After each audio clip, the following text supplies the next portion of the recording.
Man, what is happening, my YouTube family? Of course, it is your boy B New. I'm coming at you on this Wednesday.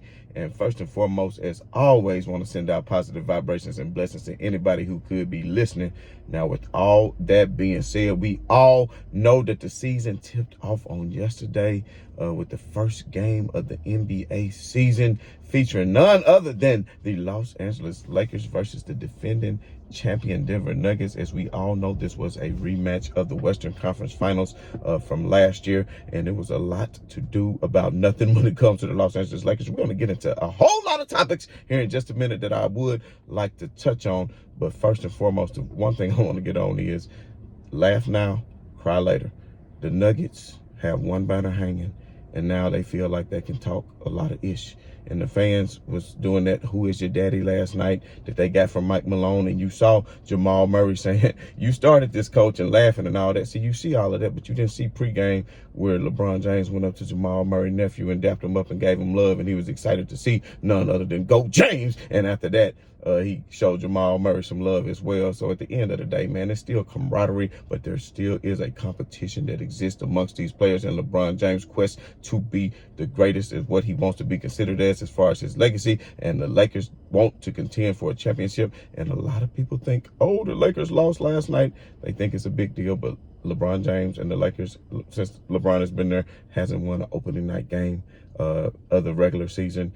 It's an 82 game. We all know it's a marathon. It is not a sprint. So with the Nuggets getting their rings that night, with the home crowd and everybody going crazy, you have to admit that there was a playoff atmosphere, especially in that first quarter last night. And in that first quarter, what you saw was the Nuggets get out to a 34-20 lead. And that 34-20 lead was something that was insurmountable for the Lakers ultimately, because as they got into the game little by little, each time they would, then the Nuggets would, of course, make a run and stretch that lead. I think at one point, the Lakers got the lead down to 4, I think even in the fourth quarter with 8 minutes remaining. But, of course, Darvin Ham decided to sit LeBron James. And we're going to get into that in just a minute, too, because I think a lot of that is strategic. Not only what I'm just saying about resting his body, but other things which mentally, which I'm going to get into in just a second. Well, I might as well get into it now. So basically what I think they're trying to do is put the onus of this winning a championship and winning games on Anthony Davis. And of course, Anthony Davis did not deliver on yesterday. Jokic pretty much had his way. I think Jokic had 30, 10, and 10, giving him one triple-double behind LeBron James and one behind maybe, who was it, Jason Kidd, I think. So you got to give it up to Jokic, man, a phenomenal player. Will never hate on the man. He made that pass over the top to Jamal Murray look so simple when it's actually not easy at all. It's like one of the hardest post-entry passes you can do, especially with somebody on the run. But he just has vision and he has a nice touch on the ball even when he's shooting it. But at the end of the day, Anthony Davis, you had 17 in the first half. You had 17 in the first half, Anthony Davis. And then you came out, and y'all know how much you got in the second half. Settle. 0, none, nilch, nada. Not a damn thing is what he got in the second half. You talking about, listen, the Lakers have to get you involved, but you have to demand the ball. And this seems to be a reoccurring theme, because we know this happened last year when they kept saying the Lakers, well, we got to find a way to get AD the ball. We got to find, listen, like Shaq said, you go down there and get on the block and demand the ball. Get your big, tall, long-headed self down there in the paint and demand the ball, even if it is against Jokic. It does not matter, because ultimately the road to the finals is probably going to have to go through Denver yet again, because they are a phenomenal team. And you have to think that starting five that they have, they're a great starting five. They've been together. They had team cohesiveness. They've been together for quite some time, minus KCP, because we know he was a new addition last year, but he fits in perfectly because he's a 3-and-D guy. And that's one of the reasons why I hate that the Lakers let him go initially, because that's the type of players that LeBron James needs around him with the type style of basketball that he plays. You need somebody who can be a great wing defender and somebody who can shoot threes. Well, what team doesn't need that, honestly? So at the end of the day, LeBron James was a +7 in the game. He was a +7 in the game. And whenever LeBron James was off the floor, the Lakers was a -14. And lo and behold, they lost by 12 points. So LeBron James only played 29 minutes. And you talking about in year 21, moving like a locomotive train. Got hit in the face once, didn't get an and one on the call, on his drive. And let me pause here for a minute with everybody talking about the foot. Oh, Reggie Jackson broke his ankles and they making all these memes. Lakers Nation, any LeBron fan, please don't respond to foolishness, because these people, they know that LeBron James' foot got stepped on. You don't need to go back and show them. They already know. It's like children. They trying to get a rise out of you and they trying to get you upset. The best thing to do is not even respond. Don't respond to ignorance, man. Always. That's why I put out positivity. That's what I do. I put out positivity, and we know, like I said, this is just one game out of many on an 82-game marathon. It's going to be very interesting to see how the Lakers come out against Phoenix tomorrow night. That's the great thing about the NBA. You don't have a whole lot of time to digest wins or losses. You got to move on to the next game. I wish I would have saw a lot more after Anthony Davis, because he was chirping before the game saying payback and revenge, and he heard what they said. Well, you should have acted like you knew. But at the same token, preseason is different. You got to get into a rhythm, and Denver already in a rhythm, so you're not going to make excuses for the Lakers and say, well, they're not in the rhythm, but they were. But when you're playing at home, you're used to the altitude, you got the home fans behind you, then you do have an advantage, and that's just a fact. Usually home crowd, teams usually have a better home record than they do a road record in most cases, and that's just the way it is. So, I had no doubt that this game would have been in LA, and the crowd was going crazy the first night of a get-back game. It could have been different, but let's not make excuses. Let's go ahead and talk about, I want to get into some numbers for a minute.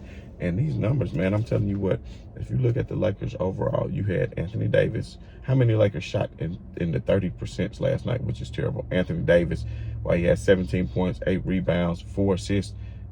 The 17 points, like I just said, was all in the first half. So what does that really do for you if you can't come out and be aggressive in the second half? And then he shot an atrocious 35% from the field, 6 out of 17.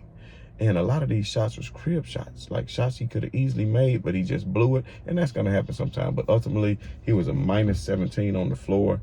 Then you look at somebody like Taurean Prince, who came in. I liked him in that starting lineup. Had 18 points last night, 6 out of 8 from the field, 4 out of 6 from 3. He guaranteed he was going to shoot 40% from 3, and thus far he's done it, because he shot 4 out of 6 from 3 last night, and I think that's over 50%. So he's living up to that. But we right now want to focus on the players who shot 30-some%. You got Austin Reeves, had 14, 8, and 4, only shot 4 out of 11. And like I said, sometimes players take a little bit longer to get in the rhythm than others. It's just the first game of the season. I don't expect these numbers to be something that's going to continue on for the Lakers as the season goes on. They're only going to get better, of course. So Austin Reeves, 4 out of 11, 36%. That was not good. Minus 14 for Austin Reeves on the night. Hachimura, terrible game, 3 out of 10, 30%. Minus 8 for the game, only 6 points, 3 rebounds. And then Vincent, to pick up a Vincent, he was a minus 17, 3 out of 8, only shot 37% from the field. Jamal Murray pretty much had his way. D'Lo had a really good preseason. I was high on him in the preseason. I said, let it start to the regular season, and we'll see, and especially in the playoffs, because I thought he was going to be unplayable in the playoffs, just like he was last year. And then it showed when he goes up against elite guards like Jamal Murray and others, then he just got outshined, even though he was a +1.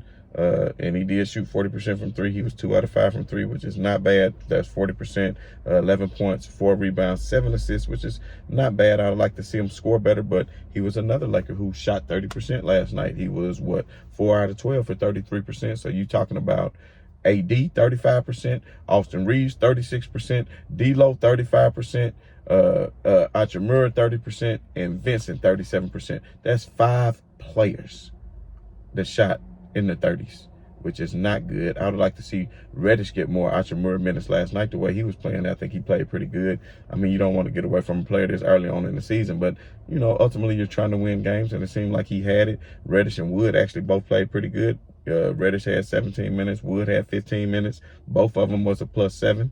Reddish was a +7. Woods was a +2. Both of them had the same numbers. Both of them 7 points, 4 boards. But Ultimately, they didn't get that much time. I would like to see Max Christie get some more playing time. I'm a big Max Christie fan. I think Max Christie get out there of it on defense. I think he's a hell of a three-point shooter. I think he's a better three-point shooter than Austin Reeves, honestly.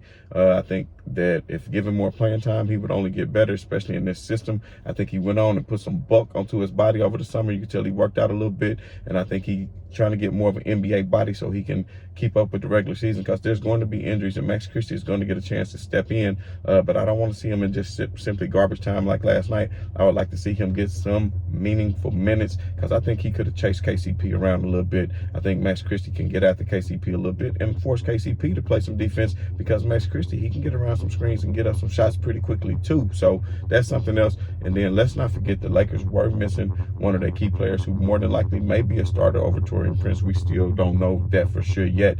And that of Jared Vanderbilt, who's still dealing with that heel injury. Let's hope he can get back soon, because you could have had Vanderbilt, who is a versatile defender, guard the likes of a Jamal Murray, and then when they get switches, they can still switch. That way Vando could switch on to Jokic, and AD, you know, could switch back onto Murray if they had to in a switch, because AD is a pretty good perimeter defender for a big man himself. So at the end of the day, man, you know, the Lakers, like I said, they came out flat.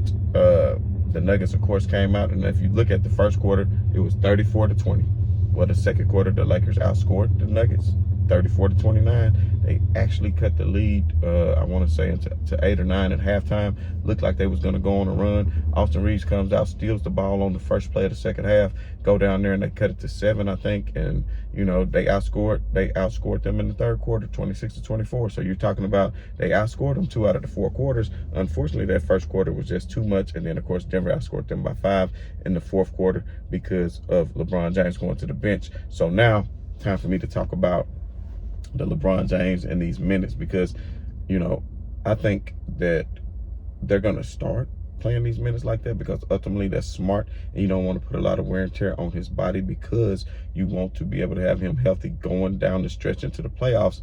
But you can't do it and lose games. So, you know, if they're going to rely heavily on AD, which we know AD can do it, because when LeBron James missed stretches last season, AD played phenomenal. So it just depends on matchups. He did have a good, you know, going against Jokic, the best big man in the league. That's going to happen. AD just got to get more mentally prepared and focused, and I think he will ultimately. I think he got nicked up a couple of times last night. I was like, oh my God, not already what's going on, AD, but he did pop up, you know. But at the end of the day, man, back to what I was saying about, you know, them Reggie Jackson stepping on LeBron James' foot, man. Like, that is plumb ridiculous that people think that this man actually broke LeBron James' ankles. I would have liked to see LeBron play better defense on a couple of plays. It was a plays when Aaron Gordon hit a 3 on them. It was like 2 or 3 seconds on the shot clock. So LeBron James, you know, they were struggling for the ball, and he got it loose up off the floor. And you know it's only 2 or 3 seconds on the shot clock. You need to get up into his body and don't allow him to shoot, or he wasn't going to try to go around you. So you know with only that much time on the clock, he's going to shoot, and he knocked it down right in LeBron James' face without LeBron even putting up a hand to contest, and that's unacceptable. I don't care what year you in, LeBron James. So for everybody who think, oh, you just don't, no, I call it like I see it. I'm an NBA analyst of these Los Angeles Lakers. So when you want to hear it straight and hear it like it is, you already know where to tune in. Right here, baby, to Be New. Every day we're going to talk about these Lakers. We're going to talk about pre-game tomorrow. Hopefully we get a morning show in to discuss a little bit more of the Lakers and talk about their matchup coming up tomorrow against the Phoenix Suns. There was no Bradley Beal on yesterday as the Phoenix Suns edged the Golden State Warriors. I would lie and tell you if I watched that game, but I did not, because I was asleep. I'm not even going to lie, because your boy, man, got a lot on him, and he got a lot he's trying to do and get taken care of. But don't worry, I'm still going to be here for these Lakers, and I'm going to be here for other games too. We're going to still go live after some of these games, especially depending on the night. But you know we do that in the playoffs all time. So if you haven't done so already, hit that like, hit that share, hit that subscribe, and hit that notification bell, most importantly. That way you know when I'm coming, gun and running. You know what I mean? So y'all already know what time it is. This has been your boy, Be New. I'm saying right on to the real, man, and much love to these haters. I'm out.